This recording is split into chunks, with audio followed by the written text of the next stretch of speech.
साथियों, आप सभी का इस प्लेटफॉर्म पर स्वागत है।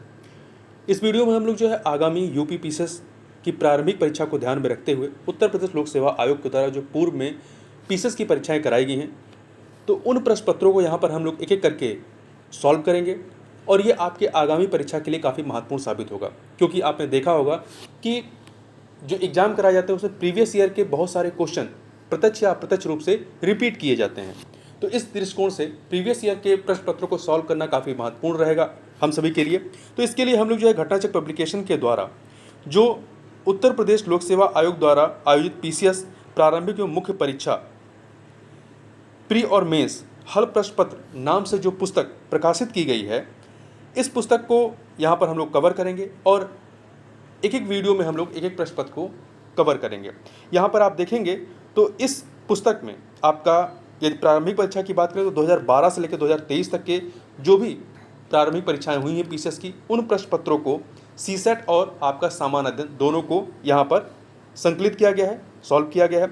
इसके अतिरिक्त मुख्य परीक्षा की बात करें तो 2012 से लेकर 2017 तक, देखिए 2017 तक जो है आपका पैटर्न मेंस का दूसरा था। उस समय तक आपका जीएस के 2 प्रश्न पत्र आते थे जो कि ऑब्जेक्टिव होते थे मेंस में। 2018 में पैटर्न चेंज हुआ, अब आपके जो है 6 जीएस के प्रश्न पत्र आते हैं, वो भी आपके सब्जेक्टिव होते हैं, लिखने होते हैं। तो आज के वीडियो में हम लोग जो है यूपी पीसीएस 2012 की जो प्रारंभिक परीक्षा हुई है उसके सामान्य अध्ययन प्रश्न पत्र 1 को जो है इस वीडियो में सॉल्व करेंगे। और इसके साथ ही साथ यदि आपको इसका पीडीएफ चाहिए, इस पुस्तक का पीडीएफ चाहिए, तो घटनाचक्र पब्लिकेशन के द्वारा जो है इस पुस्तक का जो पीडीएफ है, ई पीडीएफ, वो उपलब्ध कराया जा रहा है। इसके लिए इसका जो लिंक है वो वीडियो के नीचे जो डिस्क्रिप्शन बॉक्स है, उस डिस्क्रिप्शन बॉक्स में आपको लिंक दे दिया जाएगा और उस लिंक के मदद से आप जो घटनाचक्र का कह सकते हैं ऐप है, प्ले स्टोर से डाउनलोड करके उस घटनाचक्र के ऐप पे आप इसको फ्री में पढ़ सकते हैं। तो चलिए प्रारंभ करते हैं हम लोग और 2012 के प्रश्न पत्र को देखते हैं। इसमें पहला प्रश्न है, यहाँ देखिए सेक्शन वाइज इसको बांटा गया है। तो यहाँ पहले हम लोग जो है इतिहास के प्रश्नों को देखेंगे। तो यहाँ पे प्राचीन इतिहास से संबंधित पहला प्रश्न है। यहाँ पे 2 सूचियाँ दी गई हैं, इन्हें सुमेलित करना है। हड़प्पीय स्थल और वो कहाँ पर स्थित हैं। तो यहाँ पर आप देखिए जो मांडा है, मांडा कहाँ पे है? जम्मू कश्मीर में, तो आप इसको 3 से मिला सकते हैं। दायमाबाद महाराष्ट्र में है, 4 से मिला दीजिए। कालीबंगा जो है आपका राजस्थान में है, 1 से मिलाइए। राखीगढ़ी कहाँ पे है? हरियाणा में, तो 2 से मिला दीजिए। तो 3, 4, 1, 2 अर्थात सी ऑप्शन आपका सही हो जाएगा। आगे बढ़ते हैं, फिर से 2 सूचियाँ दी गई हैं। यहाँ पे एक तरफ आपके वैदिक नाम है नदी के और दूसरा आधुनिक नाम, इन्हें हमें क्या करना है? सुमेलित करना है। तो देखिए कुंभा का जो आधुनिक नाम है वो क्या है? काबुल, 2 से मिलाइए। इसके अतिरिक्त परुशनी का देखेंगे तो रावी है, परुशनी का क्या है? आपका रावी है, 3 से मिला देंगे, 2, 3। इसके बाद सदानीरा, ये किसका नाम है? ये आपका गंडक का है। सदानीरा जो है ये गंडक का है। तो देखिए कुंभा का आधुनिक नाम काबुल है, परुशनी का आधुनिक नाम जो है रावी है, सदानीरा का आधुनिक नाम गंडक है और सतुद्री का आधुनिक नाम सतलज है। तो आपका 2314 2314 आपका बी ऑप्शन यहाँ पर सही हो जाएगा। अगला प्रश्न है कि निम्नलिखित में से कौन सा बौद्ध पवित्र स्थल जो है निरंजना नदी पर स्थित था? तो ये है आपका बोध गया। देखिए पवित्र बौद्ध स्थल बोध गया, जहाँ गौतम बुद्ध को सर्वप्रथम ज्ञान प्राप्त हुआ था, वो निरंजना नदी पर स्थित है।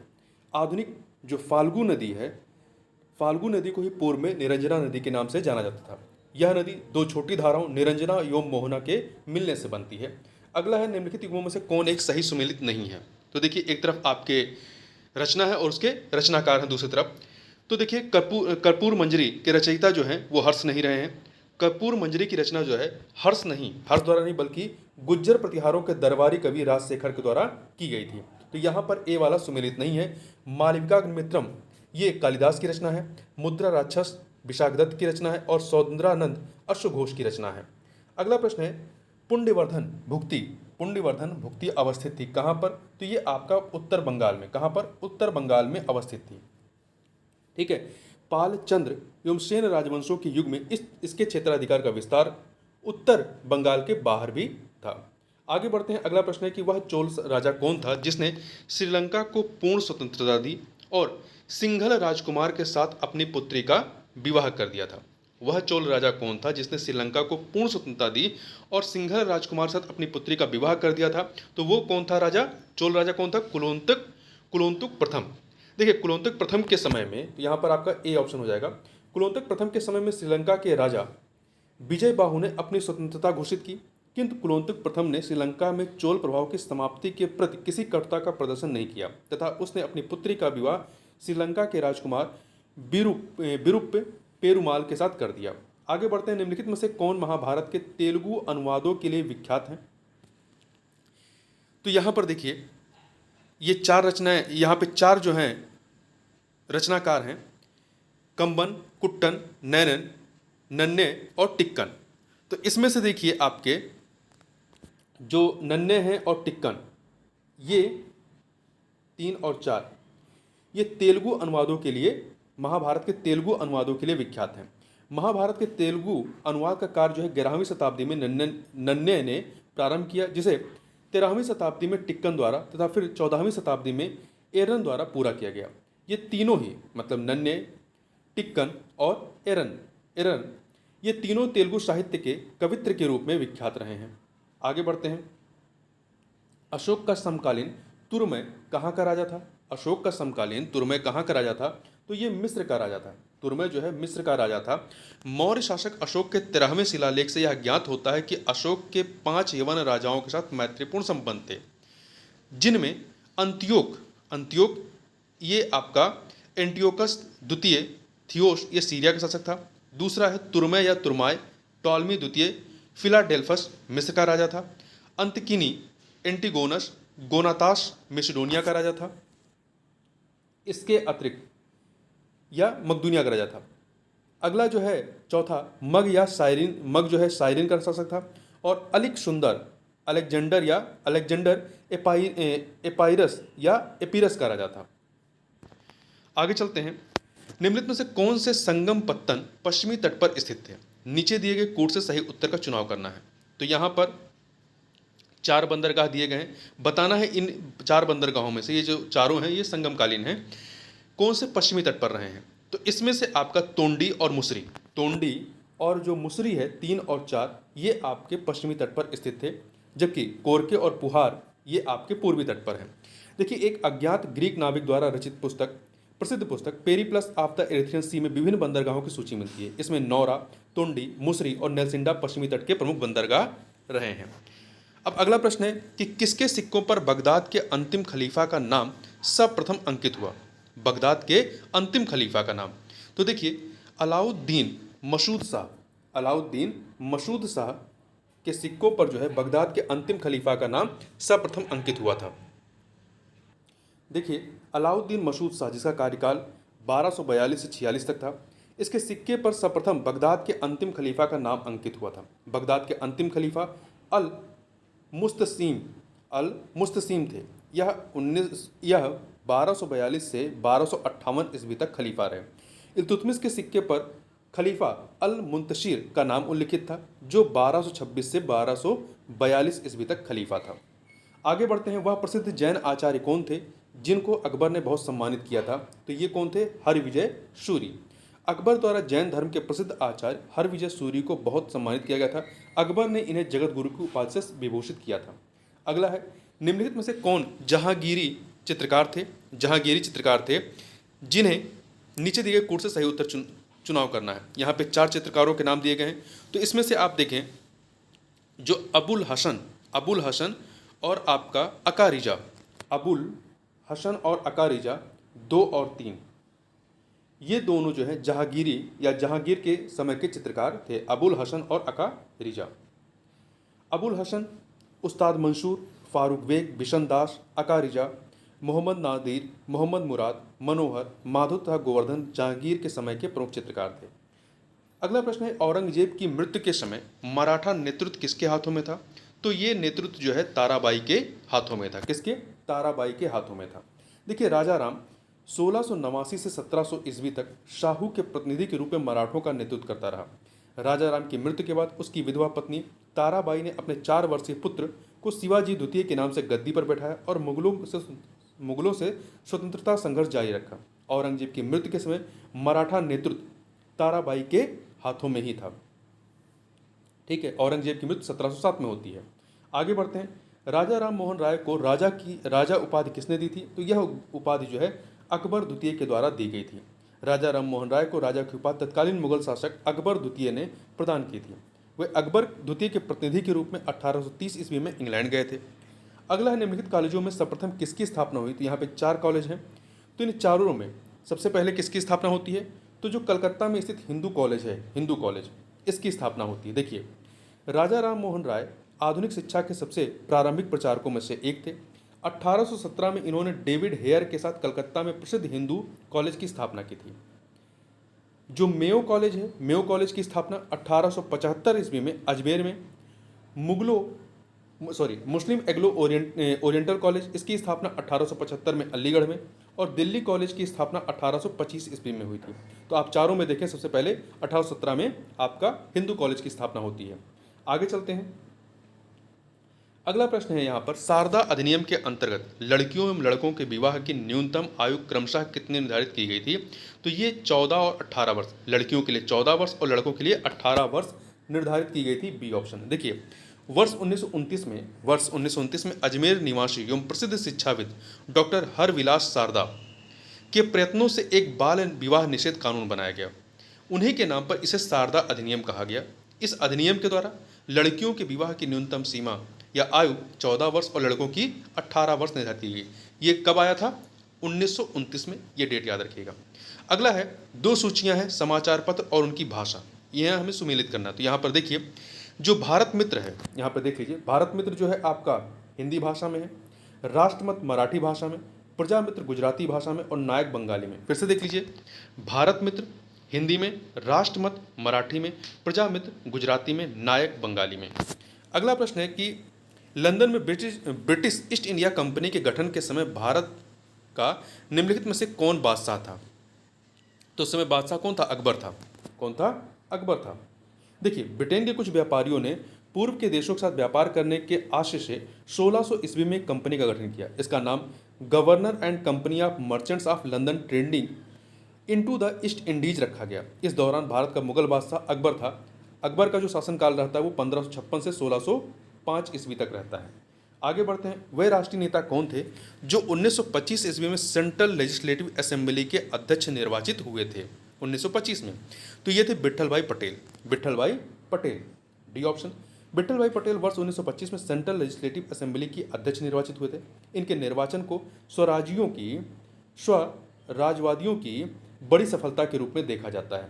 अगला है, 1937 के चुनाव के पश्चात यूपी में गठित मंत्रिमंडल में किसको वित्त विभाग सौंपा गया था? जो उत्तर प्रदेश में मंत्रिमंडल गठित होती है उसमें वित्त विभाग किसको दिया गया था?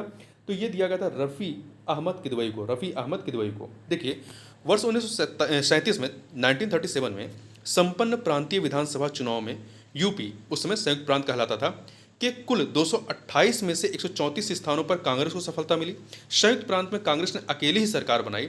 इस सरकार में प्रीमियर गोविंद बल्लभ पंत, मतलब जो मुख्यमंत्री उस समय प्रधानमंत्री कहलाते थे, वो गोविंद बल्लभ पंत थे, और कानून एवं न्याय मंत्री कैलाशनाथ काटजू थे। कैलाशनाथ काटजू ये कानून एवं न्याय मंत्री थे, जबकि राजस्व विभाग रफ़ी अहमद किदवई को सौंपा गया था। अगला है, 2 सूचियां हैं, कांग्रेस अध्यक्ष और अधिवेशन स्थान, मतलब कहाँ के अधिवेशन को किसने अध्यक्षता की थी? तो यहाँ पर आप देखिए, हरिपुरा अधिवेशन जो है, हरिपुरा अधिवेशन, ये इसके अध्यक्ष कौन थे? सुभाष चंद्र बोस। हरिपुरा कांग्रेस अधिवेशन की अध्यक्षता सुभाष चंद्र बोस ने की थी। तो इस प्रकार से यहाँ पर आप देखेंगे तो डी को 1 से मिला दीजिए। ठीक है। कानपुर में जो अधिवेशन हुआ था इसकी अध्यक्षता किसने की थी? सरोजिनी नायडू ने। 2 से मिला दीजिए। नासिक अधिवेशन की अध्यक्षता पुरुषोत्तम दास टंडन ने की थी, तो 4 से मिलाइए। और आपका मद्रास में जो अधिवेशन होता है उसकी अध्यक्षता डॉक्टर M.A. अंसारी ने की थी, तो 3 से मिला दीजिए। तो 3, 4, 2, 1 सी ऑप्शन हो जाएगा। देख लीजिए। देखिए, हरिपुरा कांग्रेस अधिवेशन की अध्यक्षता सुभाष चंद्र बोस ने, नासिक अधिवेशन की अध्यक्षता पुरुषोत्तम दास टंडन ने, मद्रास अधिवेशन की अध्यक्षता डॉक्टर M.A. अंसारी ने, और कानपुर अधिवेशन की अध्यक्षता सरोजिनी नायडू ने की थी। सरोजिनी नायडू कांग्रेस की अध्यक्षता करने वाली पहली भारतीय महिला थी और महिला के रूप में दूसरी थी। ठीक है, क्योंकि 1917 में पहली जो महिला थी वो एनी बेसेंट थी और ये पहली भारतीय महिला थी। आगे बढ़ते हैं, अगला प्रश्न है आपका कि किस अधिनियम ने भारतवासियों को अपने देश के प्रशासन में कुछ हिस्सा लेना संभव बनाया? तो ये कौन सा अधिनियम था? तो ये था आपका चार्टर एक्ट 1833। चार्टर एक्ट 1833 की साधारण धाराओं में सबसे महत्वपूर्ण धारा संख्या 87 थी, जिसमें यह कहा गया था कि किसी भी भारतीय अथवा क्राउन की देशज प्रजा को अपने धर्म, जन्म स्थान, वंशानुक्रम, वर्ग अथवा इनमें से किसी एक कारणवश कंपनी के अधीन किसी स्थान, पद अथवा सेवा के अयोग्य नहीं माना जा सकेगा। कालांतर में राजनीतिक आंदोलन में 1833 एक्ट की यह धारा प्रशासन में भागीदारी हेतु मुख्य आधार बनी। आगे बढ़ते हैं, प्रथम महायुद्ध के दौरान कहाँ पर, प्रथम महायुद्ध मतलब जो विश्व महायुद्ध था के दौरान कहाँ पर भारत की एक अनंतिम सरकार बनी थी जिसके प्रेसिडेंट राजा महेंद्र प्रताप थे? तो ये कहाँ पर बनी थी? अफगानिस्तान में बनी थी। प्रथम महायुद्ध के दौरान या प्रथम विश्व युद्ध के दौरान वर्ष 1915 में अफगानिस्तान में राजा महेंद्र प्रताप ने अपने सहयोगी बरकतुल्लाह के साथ भारत की प्रथम अस्थायी सरकार का गठन किया था। अगला है, निम्नलिखित में से किन आंदोलनों ने महिलाओं को घर की चारदीवारी से बाहर निकाला? तो यहाँ पे 4 आंदोलन दिए गए हैं। स्वदेशी आंदोलन, होम रूल आंदोलन, स्वदेशी आंदोलन 1905 में होता है। होम रूल आंदोलन जो है आपका 1915-16 में होता है। असहयोग आंदोलन 1920 में, सविनय अवज्ञा आंदोलन 1931 में। तो इन सभी में आप देखेंगे तो इन सभी आंदोलनों में महिलाएं जो है घर की चारदीवारी से बाहर निकलती हैं। तो यहाँ पर 1 2 3 4 आपका डी ऑप्शन हो जाएगा। स्वदेशी आंदोलन की एक महत्वपूर्ण उपलब्धि इसमें स्त्रियों की सक्रिय भागीदारी थी। शहरी मध्यम वर्ग की सदियों से घरों में कैद महिलाएं जुलूसों और धरनों में शामिल हुई। इसके बाद वे सभी राष्ट्रीय आंदोलन, चाहे वो होम रूल हो, असहयोग या सविनय अवज्ञा, उसमें सक्रिय रहीं। अब भूगोल के प्रश्नों को देखते हैं। संसार का सर्वाधिक जनसंख्या वाला मरुस्थल कौन सा है? तो वो भारत का जो थार मरुस्थल है वो सर्वाधिक जनसंख्या वाला मरुस्थल है। ठीक है, तो यहाँ पर आपका सी ऑप्शन हो जाएगा। संसार का सर्वाधिक जनसंख्या वाला मरुस्थल थार है। यहाँ का जनसंख्या घनत्व जो है 83 व्यक्ति प्रति वर्ग किलोमीटर है, जबकि अन्य मरुस्थलों में जनघनत्व 7 तक ही मिलता है। ठीक है, तो यहाँ पे जनघनत्व काफ़ी ज़्यादा है। यहाँ का जनघनत्व अरुणाचल प्रदेश से भी ज़्यादा है। आगे चलते हैं, निम्न में से कौन सा ही सुमेलित है? झील और उसकी अवस्थिति। देखिए, लोनार झील जो है आपका मध्य प्रदेश में नहीं है। लोनार कहाँ पे? महाराष्ट्र में है। नक्की झील गुजरात में नहीं बल्कि राजस्थान में है।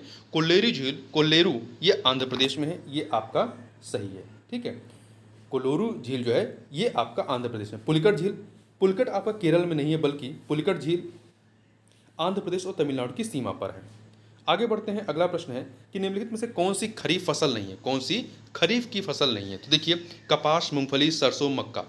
तो इसमें से कपास, मूंगफली, मक्का ये खरीफ की फसल है। खरीफ में आपका चावल या धान की फसल आती है। ठीक है, सरसों जो है, सरसों ये रबी की फसल है। खरीफ की फसलें सामान्यतः जून जुलाई में बोई जाती हैं और अक्टूबर नवंबर तक काट ली जाती हैं। इसके अंतर्गत आपका चावल, ज्वार, बाजरा, रागी, मक्का, जूट, मूंगफली, कपास आदि प्रमुख फसलें उगाई जाती हैं। जबकि सरसों जो है ये रबी की फसल है। रबी की फसल में आपका गेहूं की फसल भी आती है। मटर भी आपका रबी में ही आ जाएगा। अगला है, भारत के निम्न राज्यों में से किसमें तंबाकू की कृषि के अंतर्गत बृहत्तम क्षेत्र है? ये 2010 के आंकड़ों के अनुसार पूछा था। तो आंध्र प्रदेश है। ठीक है, देखिए ये उस समय आंध्र प्रदेश था। अब वर्तमान में देखें, प्रश्नकाल के दौरान आंध्र प्रदेश था। अब लेटेस्ट यदि इसको देखें तो agriculture statistics at a glance 2022 के अनुसार वर्ष 2020-21 के आंकड़ों के अनुसार सर्वाधिक क्षेत्र पर तंबाकू की कृषि करने वाले जो 4 राज्य हैं उसमें आपका नंबर 1 पे गुजरात है। तो अब क्या हो गया? अब यहाँ पे डी ऑप्शन हो जाएगा। गुजरात नंबर 1 पर है, दूसरे पे कर्नाटका है, तीसरे पे आपका आंध्र प्रदेश है और चौथे पे उत्तर प्रदेश है। ध्यान रखिएगा। अब वर्तमान परिप्रेक्ष्य में देखेंगे तो गुजरात नंबर 1 पे आ जाएगा, कर्नाटक दूसरे पे आ जाएगा, आंध्र प्रदेश तीसरे पे और उत्तर प्रदेश चौथे पे आ जाएगा। आगे बढ़ते हैं, अगला प्रश्न है आपका कि इन पश्चिम वाहिनी नदियों में से कौन 2 पर्वत श्रेणियों के बीच बहती है? शरावती, नर्मदा, माही, साबरमती। ये 4 की चारों नदियाँ जो है पश्चिम दिशा में बहती हैं। तो इसमें से कौन सी 2 पर्वत श्रेणियों के मध्य बहती है? तो जो नर्मदा है ये रिफ्ट घाटी बनाते हुए या रिफ्ट घाटी से होकर के गुजरती है। तो 2 पर्वतों के बीच जो रिफ्ट घाटी उससे होकर बहती है। तो देखिए, नर्मदा नदी जो है इसका उद्गम अमरकंटक के पश्चिमी भाग से होता है। विंध्याचल और सतपुड़ा श्रेणियों के मध्य भ्रंश घाटी या रिफ्ट वैली में प्रवाहित होकर एस्चुरी बनाती हुई अरब सागर में गिरती है। निम्नलिखित में से कौन एक सही सुमेलित नहीं है? बांध और किस नदी पर है? तो देखिए, नांगल बांध सतलज नदी पर है, सही है। सरदार सरोवर परियोजना नर्मदा नदी पर है, सही है। नागार्जुन सागर गोदावरी पर नहीं है, नागार्जुन सागर जो है ये कृष्णा नदी पर है। किस पे है? कृष्णा नदी पर है। हीराकुंड बांध महानदी पर है, हीराकुंड बांध महानदी पर है। अगला है, भारत के निम्न राज्यों में से किस में सागौन का वन पाया जाता है? सागौन का वन, तो देखिए आपका मध्य प्रदेश में पाया जाता है। कहाँ पर? मध्य प्रदेश में। वनों का देश की अर्थव्यवस्था में विशिष्ट योगदान है। आर्थिक दृष्टि से सागौन, साल, शीशम, रोजवुड, देवदार, चीड़, पाइन एवं स्प्रूस अत्यधिक महत्वपूर्ण है। सागौन संपूर्ण देश के लगभग 9 मिलियन हेक्टेयर क्षेत्र में पाया जाता है। संपूर्ण सागौन क्षेत्र का लगभग 50% हिस्सा मध्य प्रदेश में विस्तारित है। अगला है, अपने प्रदूषकों के कारण निम्न में से कौन सी नदी जैविक मरुस्थल कहलाती है? तो इन चारों में से जो यमुना, पेरियार, महानदी, दामोदर में जो दामोदर है इसे जैविक मरुस्थल कहलाती है। ये दामोदर नदी झारखंड में खमारपाट पहाड़ी से निकलकर हुगली में मिलती है। हुगली नदी जो पश्चिम बंगाल में आपको मिलती है। कोयला खदान और औद्योगिक क्षेत्रों से प्रवाहित होने के कारण यह देश की अति प्रदूषित नदी बन गई है। गिरिडीह और दुर्गापुर के मध्य के लंबे मार्ग में यह जैविक मरुस्थल बायोलॉजिकल डेजर्ट होकर रह गई है। आगे बढ़ते हैं। भारत में अधिकांश प्राकृतिक गैस का उत्पादन निम्न में से कहाँ से किया जाता है? तो ये बम्बई हाई से, कहाँ से? बम्बई हाई अपतटीय क्षेत्र से उत्पादन होता है। अगला है, 2 सूचियाँ दी गई हैं, खनन क्षेत्र और खनिज।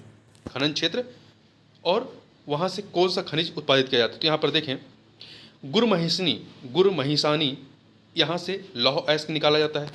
गुरमहिसानी से लौह अयस्क, तलचर से कोयला, जादूगुड़ा से यूरेनियम और जावर से शीशा। ठीक है, गुरमहिसानी से लौह अयस्क, तलचर से कोयला, जादूगुड़ा से यूरेनियम और जावर से शीशा। भारत के निम्नलिखित बंदरगाहों में से कौन सा एक खुला सागरी बंदरगाह है?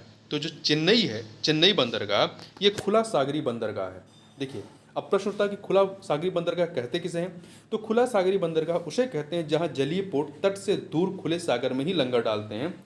भारत में इस प्रकार का पत्तन चेन्नई है, जहां तट से दूर समानांतर जहाजी घाटों मतलब जहां पे आकर रुकते हैं का निर्माण किया गया है। निम्नलिखित में से कौन सी दक्षिण भारत की सबसे ऊंची चोटी है? अन्नाईमुड़ी, दोदाबेट्टा, महेंद्रगिरी, धूपगढ़। तो अन्नाईमुड़ी जो है ये आपकी दक्षिण भारत की सबसे ऊंची चोटी है। केरल राज्य में स्थित अन्नाईमुड़ी दक्षिण भारत और पश्चिमी घाट की सर्वोच्च चोटी। इसकी ऊंचाई कितनी है? 2695 मीटर। निम्नलिखित में से कौन सा राज्य भारत में मैग्नीज का सर्वाधिक उत्पादन करता है? तो यह है आपका मध्य प्रदेश। देखिए, इंडियन मिनरल ईयर बुक 2021 के अनुसार भारत में मैग्नीज अयस्क का सबसे बड़ा उत्पादक राज्य मध्य प्रदेश है। अगला है, मूंगफली निम्नलिखित में से कहाँ की प्रमुख फसल है? जॉर्जिया, गैम्बिया, घाना, ग्वाटेमाला। तो जो मूंगफली है वो गैम्बिया की प्रमुख फसल है। कहाँ की? गैम्बिया की।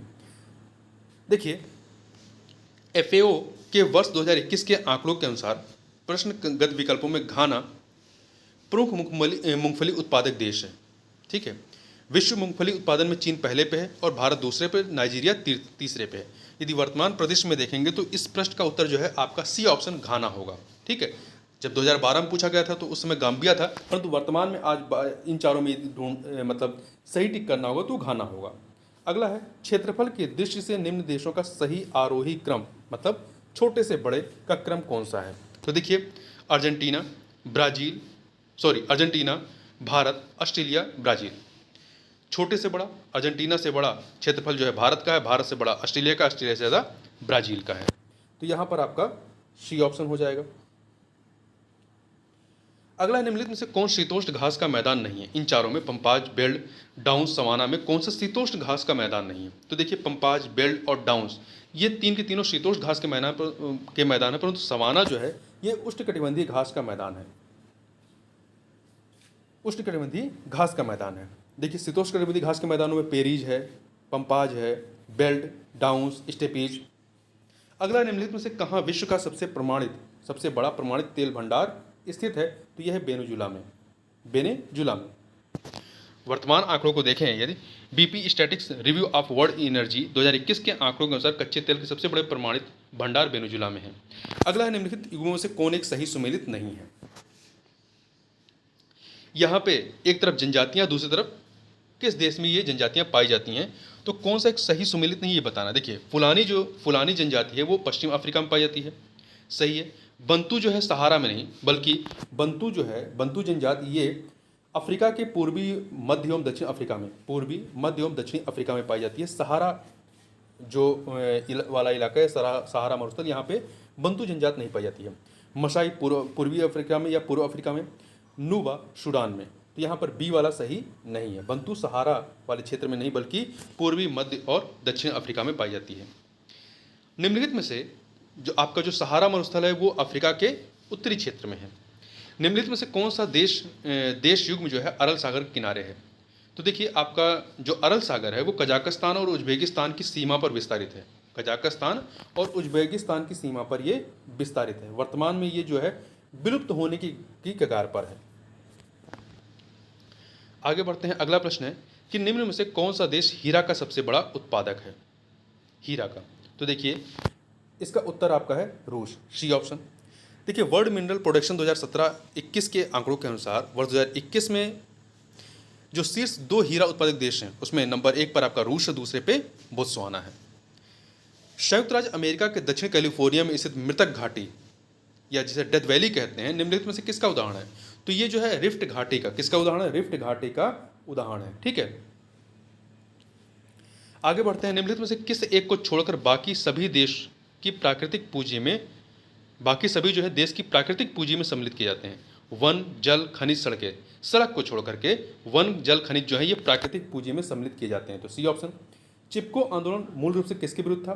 तो ये आपका वन कटाई के विरुद्ध था। ठीक है, वन कटाई के विरुद्ध था। चंडी प्रसाद भट्ट एवं सुंदरलाल बहुगुणा इस आंदोलन के सक्रिय कार्यकर्ता थे। ये लगभग 1973 में ये आंदोलन आपका उत्तराखंड वाले इलाके में प्रारंभ होता है। इको मार्क उन भारतीय उत्पादों को दिया जाता है जो पर्यावरण के प्रति मैत्रीपूर्ण हो। अगला है, भारत में धारणी विकास के दृष्टिकोण से विद्युत उत्पाद का सबसे अच्छा स्रोत कौन सा है? तो ये है आपका जल विद्युत, सी ऑप्शन। धारणी विकास किसके उपयोग के संदर्भ में अंतर पीढ़ीगत संवेदनशीलता का विषय है? तो प्राकृतिक संसाधनों के संदर्भ में। 2 सूचियां दी गई हैं, वायु प्रदूषक और उससे प्रभावित होने वाले अंग। तो देखिए यहाँ टेबल देख लेते हैं। देखिए एस्बेस्टॉस जहरीला पदार्थ है, इससे फेफड़े का कैंसर हो सकता है। एस्बेस्टॉस जो है किसको प्रभावित करेगा? तो ये फेफड़े को, आप 3 से मिला दीजिए, एस्बेस्टॉस को 3 से मिला दीजिए। सीसा जो है, एस्बेस्टस आपका फेफड़े को 3 से मिलाएंगे।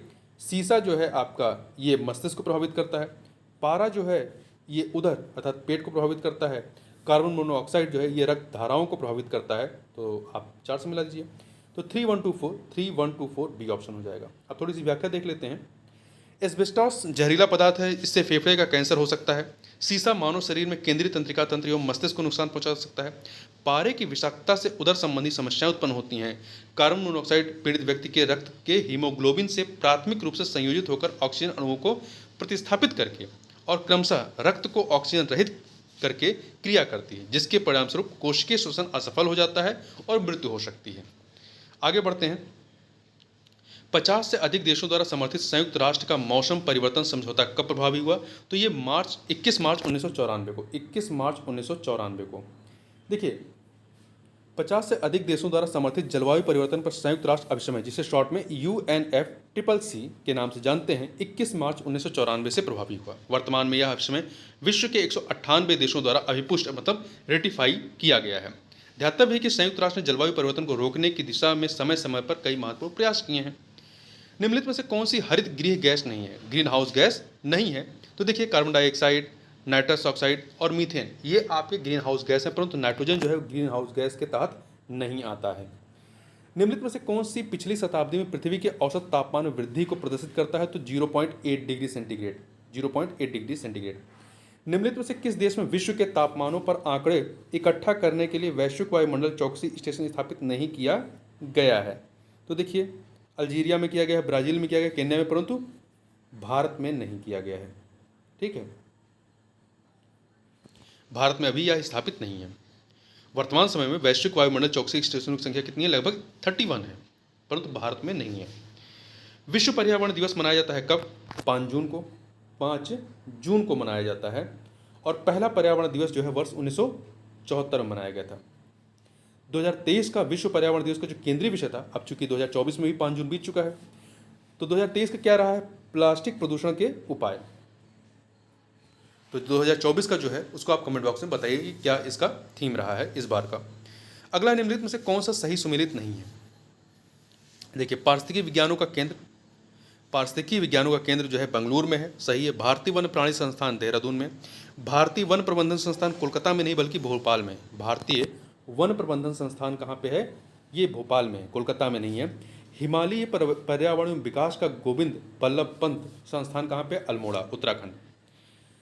2 सूचियाँ दी गई हैं, जैवमंडल स्थल और उसका स्थापना वर्ष, इन्हें सुमेलित करना है। देखिए, नीलगिरी की स्थापना 1986 में होती है, 1986, 4 से मिलाइए। नंदा देवी की स्थापना 1988 में, 3 से मिला दीजिए। सुंदरवन की स्थापना 1989, 2 से। और कंचनजंगा की वर्ष 2000 में, तो 1 से मिला दीजिए। तो 4321 बी ऑप्शन हो जाएगा। देखिए फिर से देख लीजिए, नीलगिरी की स्थापना 1986 में, नंदा देवी की 88 में, सुंदरवन की 1989 में और कंचनजंगा की वर्ष 2000 में। आगे बढ़ते हैं, अगला है पारिस्थितिकीय निकाय के रूप में आर्द्रभूमि या बरसाती जमीन निम्नलिखित में से किस हेतु उपयोगी है? तो देखिए, ये जो है आपका पोषक पुनर्प्राप्ति एवं चक्रण हेतु, पौधों द्वारा अवशोषण के माध्यम से भारी धातुओं को अवमुक्त करने हेतु, तलछट रोककर नदियों का गादीकरण कम करने हेतु, इन सभी के लिए ये जो है आपका उपयोगी हेतु, यहाँ पे डी ऑप्शन हो जाएगा। आगे बढ़ते हैं, भारत के निम्नलिखित क्षेत्रों में से कौन से जैव विविधता के दृष्टि से उत्तेजनशील स्थित माने जाते हैं, मतलब हॉट स्पॉट माने जाते हैं? तो यहाँ पे देखिए 4 की बात की गई है। तो इसमें पूर्वी हिमालय, पूर्वी घाट, पश्चिमी हिमालय। तो यहाँ पर आप देखेंगे पूर्वी हिमालय और पश्चिमी घाट, पहला और तीसरा, पूर्वी हिमालय और पश्चिमी घाट जो हैं ये आपके हॉट स्पॉट हैं जैव विविधता के दृष्टिकोण से। भारत में कुल 4 हैं, जिनमें से ये 2 भी शामिल हैं। भूमिगत जल को दूषित करने वाले अजैविक प्रदूषक कौन से हैं? तो भूमिगत जल को आर्सेनिक है। कौन सा है? आर्सेनिक है। यौगिक अवस्था में आर्सेनिक पृथ्वी पर अनेक स्थानों पाया जाता है। यह ज्वालामुखी के वाष्पों में समुद्र तथा अनेक खनिजीय जलों में मिश्रित रहता है। अगला है लाइकेंस सबसे अच्छे सूचक हैं किसके? वायु प्रदूषण के। लाइकेंस जो हैं ये सबसे अच्छे सूचक हैं वायु प्रदूषण के। लाइकेंस निम्न श्रेणी की ऐसी छोटी वनस्पतियों का एक समूह है जो विभिन्न प्रकार के आधारों पर उगे हुए पाए जाते हैं। यह वायु प्रदूषण के प्रति संवेदी हैं, इसलिए यह नगरों के समीप नहीं पाए जाते हैं जहाँ पे वायु प्रदूषण ज़्यादा होता है। पारिस्थितिकी तंत्र में तत्वों के चक्रों को क्या कहते हैं? इसे जैव भू रासायनिक चक्र कहते हैं। क्या कहते हैं? जैव भू रासायनिक चक्र कहते हैं। जैसे कार्बन चक्र है, सल्फर चक्र है इत्यादि। राष्ट्रीय पर्यावरण इंजीनियरिंग शोध संस्थान कहाँ स्थित है? तो ये आपका महाराष्ट्र के पुणे में है।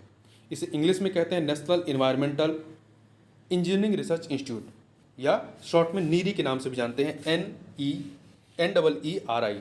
ये इसकी स्थापना 1958 में हुई। सॉरी, यहाँ पे बी ऑप्शन नहीं, नागपुर, महाराष्ट्र के नागपुर में, ठीक है। 1958 में इसकी स्थापना हुई। आगे बढ़ते हैं, निम्नलिखित पदार्थों में से कौन से ओजोन रिक्त कारक हैं? तो 3 पदार्थ दिए गए, क्लोरोफ्लोरोकार्बन्स, हेलोन्स, कार्बन टेट्राक्लोराइड। तो ये 3 के तीनों ही जो हैं आपके ओजोन रिक्त कारक हैं, मतलब ओजोन की जो परत है उसको नुकसान पहुंचाने वाले कारक हैं, ठीक है। तो 1 2 3 डी ऑप्शन। अगला है, 2 भिन्न समुदायों के बीच संक्रांति क्षेत्र को क्या कहते हैं? इसे इकोटोन कहते हैं। क्या कहते हैं? इकोटोन कहा जाता है, ठीक है। देखिए अगला है, एक मनुष्य के जीवन को पूर्ण रूप से धारणीय करने के लिए आवश्यक न्यूनतम भूमि को क्या कहते हैं? इसे पारिस्थितिकी पदछाप कहते हैं। क्या कहते हैं? पारिस्थितिकी पदछाप कहते हैं। देखिए, पारिस्थितिकी घटकों की वह आवश्यक मात्रा जो मनुष्य को उसकी जीवन शैली को सुचारू रूप से चलाने के लिए आवश्यक होती है, पारिस्थितिकी पदछाप कहलाती है। इसके अंतर्गत मनुष्य द्वारा कार्बन उत्सर्जन का भी मापन किया जाता है। अगला है, निम्न से कौन एक प्रवाल विरंजन का सबसे अधिक प्रभावी कारक है? तो 4 कारक दिए गए, सागरीय प्रदूषण, सागरों की लवणता में वृद्धि, सागरीय जल के सामान्य तापमान में वृद्धि, रोगों एवं महामारियों का फैलना। तो इसमें सबसे अधिक प्रभावी कारक जो है आपका सी ऑप्शन, सागरीय जल के सामान्य तापमान में वृद्धि का होना। काजीरंगा किस लिए जाना जाता है? तो ये गैंडों के संरक्षण के लिए। काजीरंगा कहाँ पे है? असम में।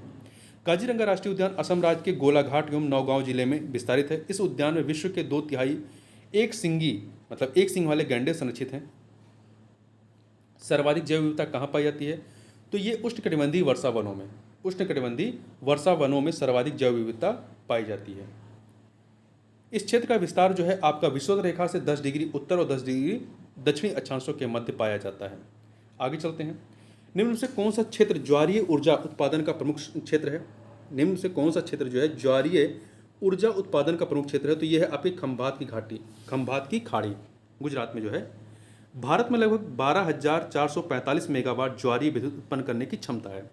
इस दृश्य से देखें तो भारत में ज्वारीय ऊर्जा के लिए संभावित स्थानों के रूप में खंभात तथा कच्छ की खाड़ी क्षेत्र एवं बड़ी संख्या में बांध क्षेत्र की पहचान की गई है।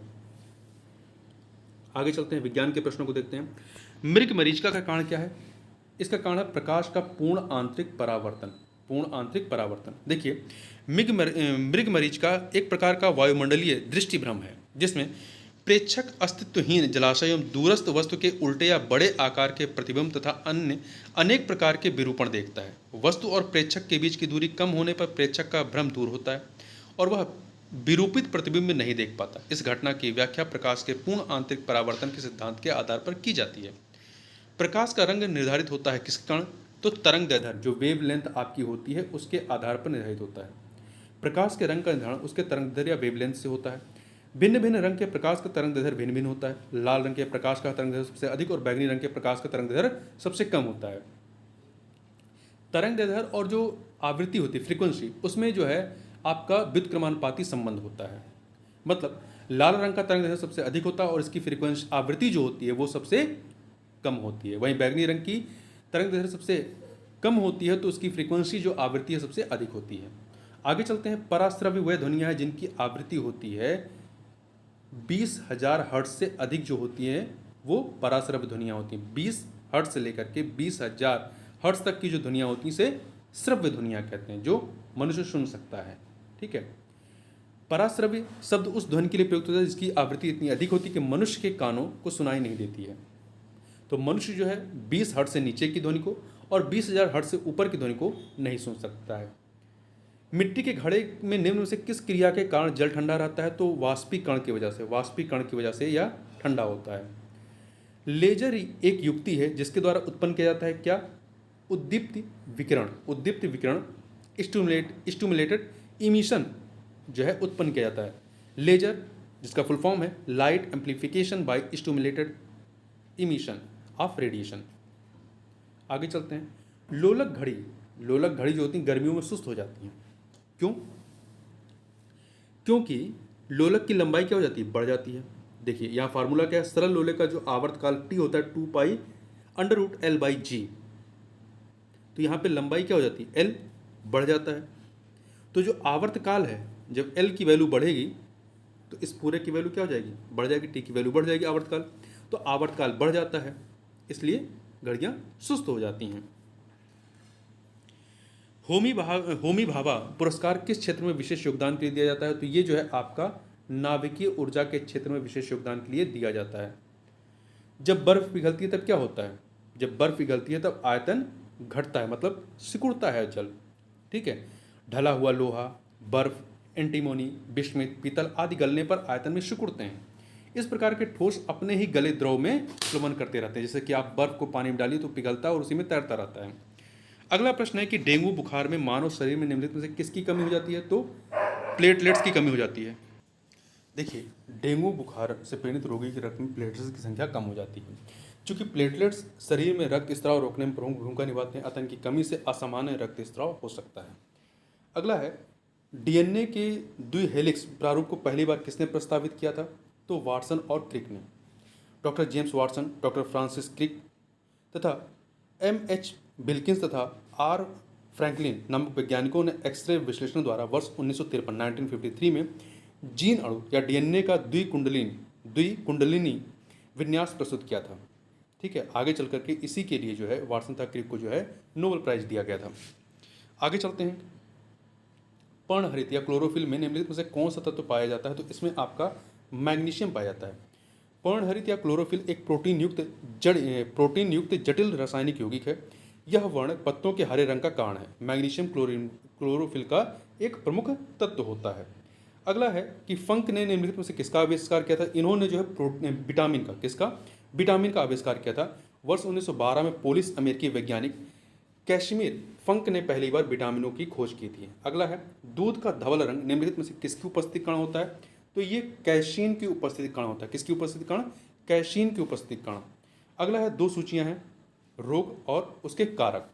तो यहाँ पर आप देखें प्लेग जो है, प्लेग आपका बैक्टीरिया या जीवाणु की वजह से होता है, 4 से मिला दीजिए। एड्स जो है विषाणु या वायरस की वजह से 3 से मिलाइए। गंजापन जो है ये फंगस या कवक की वजह से हो जाएगा तो 2 से मिलाइए। मलेरिया प्रोटोजोआ तो 1 से। तो 4 3 2 1 आपका डी ऑप्शन हो जाएगा। आगे बढ़ते हैं। एमआरआई निम्न से क्या है? तो ये आपका मैग्नेटिक रेजोनेंस इमेजिंग, इसका फुल फॉर्म क्या है? मैग्नेटिक रेजोनेंस इमेजिंग है। ठीक है। मैग्नेटिक फील्ड और रेडियो तरंगों का इस्तेमाल कर एमआरआई मशीन शरीर के अंगों की विस्तृत तस्वीर लेती है। वर्ष 2011 को पशुओं में होने वाली किस बीमारी के लिए चिन्हित, तो ये चिन्हित किया गया रीडर पेस्ट के लिए। किसके लिए? रीडर पेस्ट के लिए बी ऑप्शन हो जाएगा। वर्ष 2011 को पशुओं में होने वाली रीडर पेस्ट नामक बीमारी के लिए चिन्हित किया गया था। अगला है निम्नलिखित में से कौन सा सही सुमेलित है?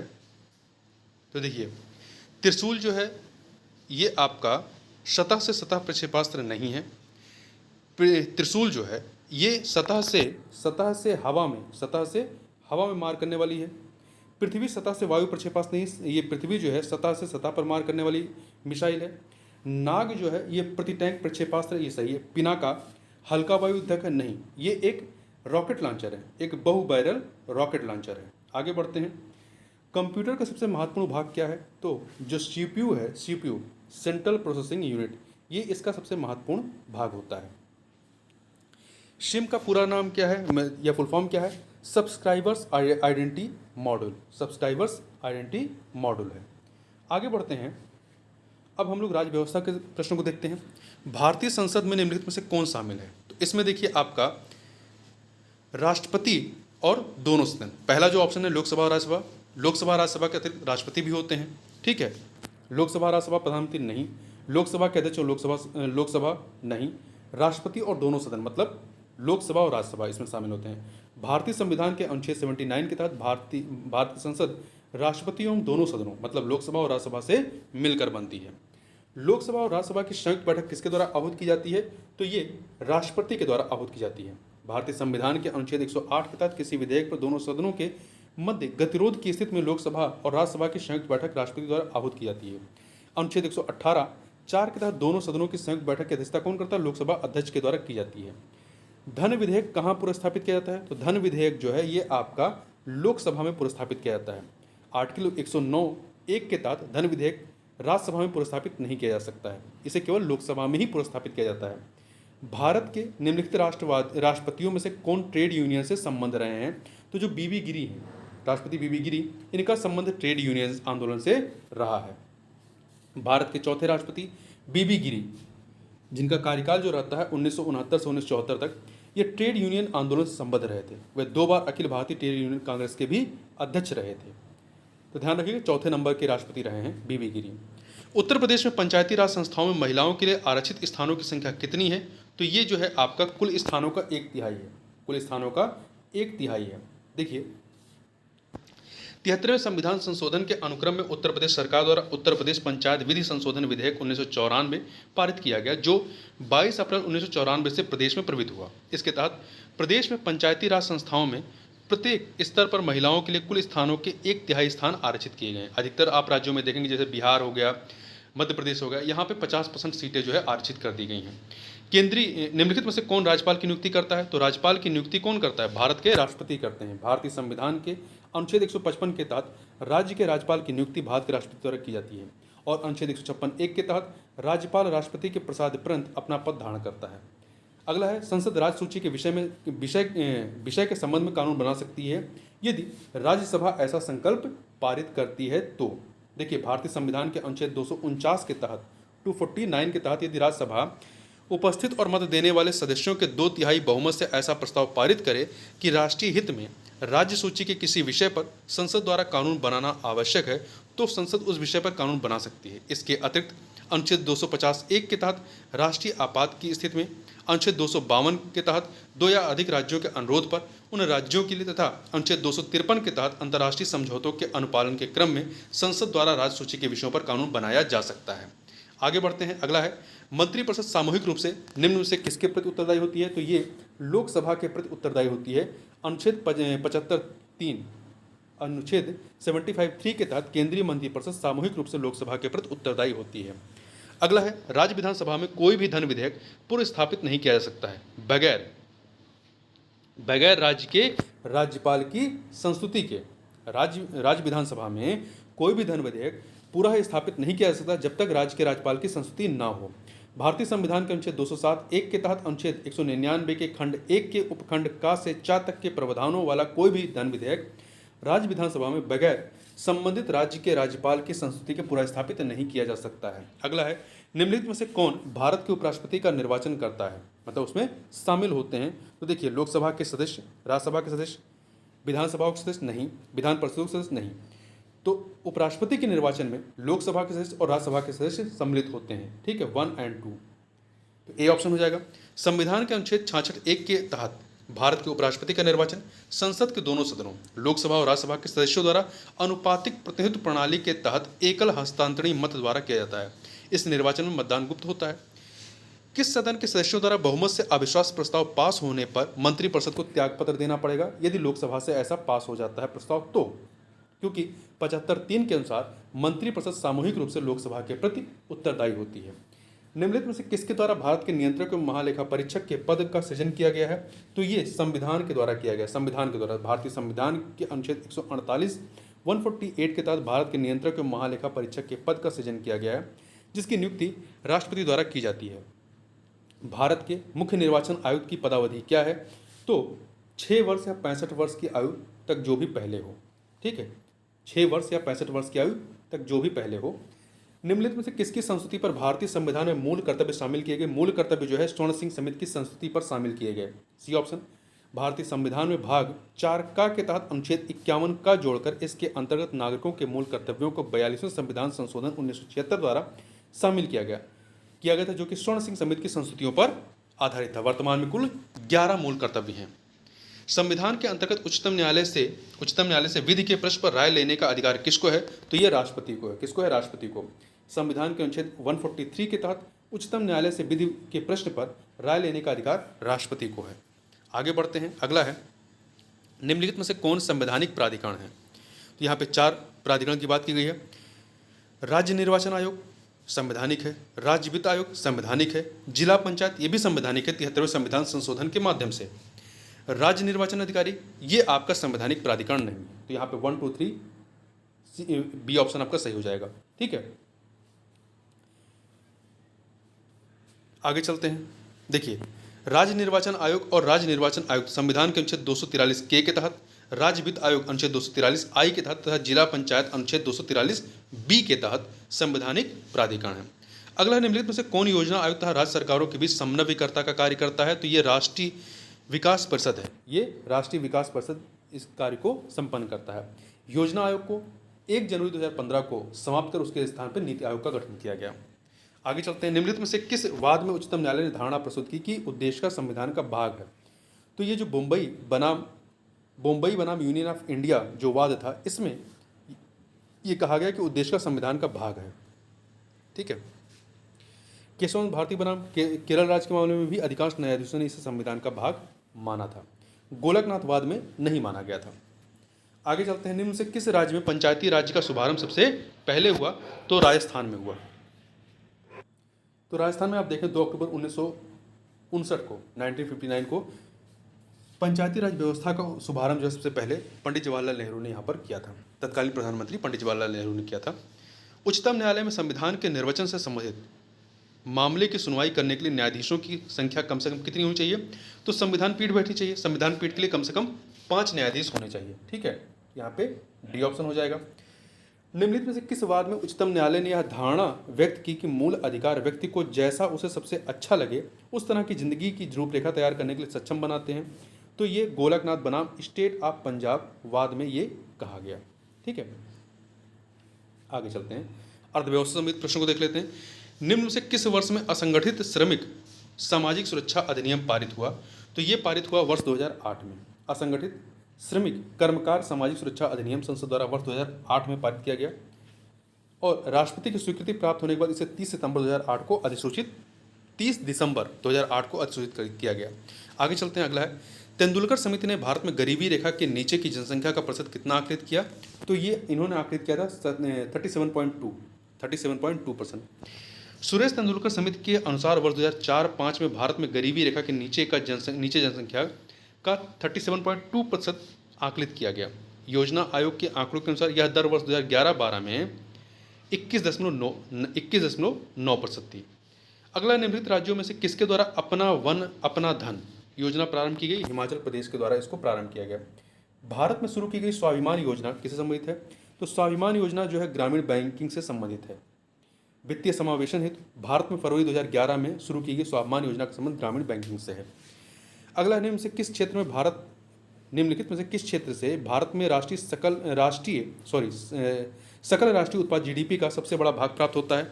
तो प्रश्न काल में सेवा क्षेत्र, वर्तमान में भी सेवा क्षेत्र से ही आता है। देखिए 2000 से जीवीए में सेवा क्षेत्र का योगदान 2022-23 में जो है ये कितना है? 53.4%, उद्योग का 28.3% है और कृषि और संबद्ध क्षेत्र का 18.3% है। ये याद रखिएगा। आगे चलते हैं, निम्नलिखित में से कौन सा भारत में मुद्रास्फीति के प्राकलन का सबसे प्रचलित माप है? तो ये है आपका उपभोक्ता मूल्य सूचकांक है। ठीक है। भारत में विदेशी विनिमय संचय का रखरखाव किसके द्वारा किया जाता है? तो ये भारतीय रिजर्व बैंक के द्वारा किया जाता है। निम्नलिखित में से किस देश ने सरकारी तौर पर परिवार नियोजन कार्यक्रम को सर्वप्रथम अपनाया था? तो भारत ने अपनाया था वर्ष 1952 में भारत ने विश्व का पहला राष्ट्रीय परिवार नियोजन कार्यक्रम शुरू किया, जिसमें राष्ट्रीय अर्थव्यवस्था के अनुरूप स्तर पर जनसंख्या को स्थिर करने के लिए जन्म दरों को कम करने हेतु आवश्यक सीमा तक परिवार नियोजन पर जोर दिया गया। 13वें वित्त आयोग के अध्यक्ष कौन रहे हैं? तो 13वें वित्त आयोग के अध्यक्ष जो है विजय केलकर थे। वर्तमान में 16वां वित्त आयोग का गठन किया गया है। ठीक है, ध्यान रखिएगा। 13वें वित्त आयोग के अध्यक्ष विजय केलकर थे। पहले वित्त आयोग के अध्यक्ष केसी नियोगी थे। ठीक है। 12वें वित्त आयोग के अध्यक्ष जो थे वो सी रंगराजन, 14वें के वाई वी रेड्डी और 15वें वित्त आयोग के एन.के. सिंह। वर्तमान में 16वां वित्त आयोग का गठन किया गया है। आगे चलते हैं, राष्ट्रीय विकास परिषद द्वारा स्वीकृत 12वीं पंचवर्षीय योजना 2012 से 17 हेतु प्रस्तावित परिकल्पना पत्र में विकास का निर्दिष्ट लक्ष्य क्या है? तो ये है आपका 9%। आगे चलते हैं, जनसंख्या एवं नगरीकरण के प्रश्नों को देखते हैं। भारत की जनगणना 2011 के अंतिम आंकड़ों की बात नहीं कर रहा, अनंतिम आंकड़ों की बात कर रहा है, के अनुसार निम्नलिखित में से कौन सा राज्य सर्वाधिक जनसंख्या वाला है? तो ये है उत्तर प्रदेश। वर्तमान में भी उत्तर प्रदेश, अंतिम आंकड़ों के अनुसार भी उत्तर प्रदेश है। दूसरे नंबर पे महाराष्ट्र है। वर्ष 2011 के अनुमान के अनुसार विश्व की जनसंख्या कितना प्रतिशत भारत में रहता है? तो 17.5% हिस्सा जो है भारत में रहता है। भारत की जनगणना 2011 के अंतिम आंकड़ों के अनुसार निम्नलिखित में से किस राज्य में शिशु लिंगानुपात सर्वाधिक है? तो शिशु लिंगानुपात सर्वाधिक जो है आपका इन राज्यों में छत्तीसगढ़ में। ठीक है, आगे चलते हैं। निम्नलिखित में से किस केंद्र शासित प्रदेश में आबादी का घनत्व सबसे अधिक है? तो वो है अंडमान निकोबार में। कहाँ पर है? अंडमान निकोबार में सर्वाधिक है। यहाँ का आबादी घनत्व सबसे कम है। संघ शासित प्रदेशों में सबसे अधिक जनघनत्व कहाँ पे है? वो दिल्ली में है। सबसे कम कहाँ पे है? अंडमान निकोबार में 46 है। उत्तर प्रदेश में पंचायती राज संस्थाओं में महिलाओं के लिए आरक्षित स्थानों की कुल संख्या कितनी है? कुल स्थानों का 1/3। तो यहाँ पर ए ऑप्शन हो जाएगा। ये प्रश्न पहले भी आ चुका है। आगे बढ़ते हैं। उत्तर प्रदेश विधानसभा के 2012 के चुनाव में कितनी महिलाएं निर्वाचित हुई थी? तो 35 हुई थी। उस समय 35 हुई थी। वर्तमान में कितनी है? तो देखिए उस समय 35 थी, इस समय 47 है करीब। अगला है, उत्तर प्रदेश में आंवले का सर्वाधिक उत्पादन करने वाला जिला कौन सा है? तो यह है आपका प्रतापगढ़ है। प्रतापगढ़ के अलावा रायबरेली, वाराणसी, बांदा, जौनपुर, सुल्तानपुर आदि जिलों में भी होता है। अब करंट अफेयर के जो प्रश्न यहाँ पर अपडेटेड है उसको ही केवल देखेंगे, सभी को नहीं देखेंगे। ठीक है, एक सेकेंड। जैसे यहाँ फीफा वाला प्रश्न देख लेते हैं। 2014 में फीफा विश्व कप किस देश में होगा? तो 2014 में जो है ये ब्राज़ील में हुआ था। जो लेटेस्ट वाला आपका हुआ है, जो लेटेस्ट हुआ है आपका, उसकी बात करें तो जो 22वां फीफा फुटबॉल विश्व कप है, इसका आयोजन 20 नवंबर से 18 दिसंबर 2022 के मध्य दोहा की राजधानी कतर की राजधानी दोहा में हुआ था। ठीक है। कतर की राजधानी दोहा में आयोजित किया गया था। यहाँ पे लिखा गया है दोहा की राजधानी कतर में, तो ये गलत है। कतर की राजधानी दोहा में आयोजित किया गया था और इसमें अर्जेंटीना ने फ्रांस को पराजित कर फीफा विश्व कप 2022 का खिताब जीता था। ठीक है, आगे चलते हैं। वर्ष 2011 के लिए राजीव गांधी खेल रत्न पुरस्कार के प्राप्तकर्ता कौन थे? तो उस समय तो गगन नारंग ने प्राप्त किया था, निशानेबाज रहे हैं। 2022 में इस पुरस्कार का नाम जो है मेजर ध्यानचंद खेल रत्न कर दिया गया और 2022 में इस पुरस्कार से शरद कमल अंचता, जो टेबल टेनिस से सम्मानित, मतलब टेबल टेनिस खेलते हैं, इन्हें सम्मानित किया गया था। ठीक है, आगे चलते हैं। यहाँ पर हम लोग विविध के प्रश्नों को देख लेते हैं थोड़ा सा। दृष्टि विकलांग हेतु राष्ट्रीय संस्थान निम्नलिखित में से कहाँ अवस्थित है? तो ये आपका देहरादून में। दृष्टि विकलांग हेतु राष्ट्रीय संस्थान कहाँ पे है? देहरादून में स्थित है। देखिए, राष्ट्रीय दृष्टिहीन संस्थान देहरादून में, राष्ट्रीय अस्थिरोग विकलांग संस्थान कोलकाता में, अली यावरजंग राष्ट्रीय मूक एवं बधिर संस्थान मुंबई में, राष्ट्रीय मानसिक विकलांग संस्थान सिकंदराबाद में। निम्नलिखित पत्रकारों में से किसने अपनी आत्मकथा लखनऊ बॉय शीर्षक से लिखी है? तो ये विनोद मेहता ने लिखी। किसने लिखी? विनोद मेहता ने। यहाँ पे ये करंट का क्वेश्चन से छोड़ दीजिए। ठीक है, तो इस प्रकार से यहाँ पर हम लोगों ने 2012 के जो प्रीलिम्स का पेपर था उसे यहाँ पे हम लोग ने पूरी व्याख्या के साथ देखा। तो इस वीडियो में बस इतना ही, मिलते हैं नेक्स्ट वीडियो में, तब तक के लिए बहुत बहुत धन्यवाद।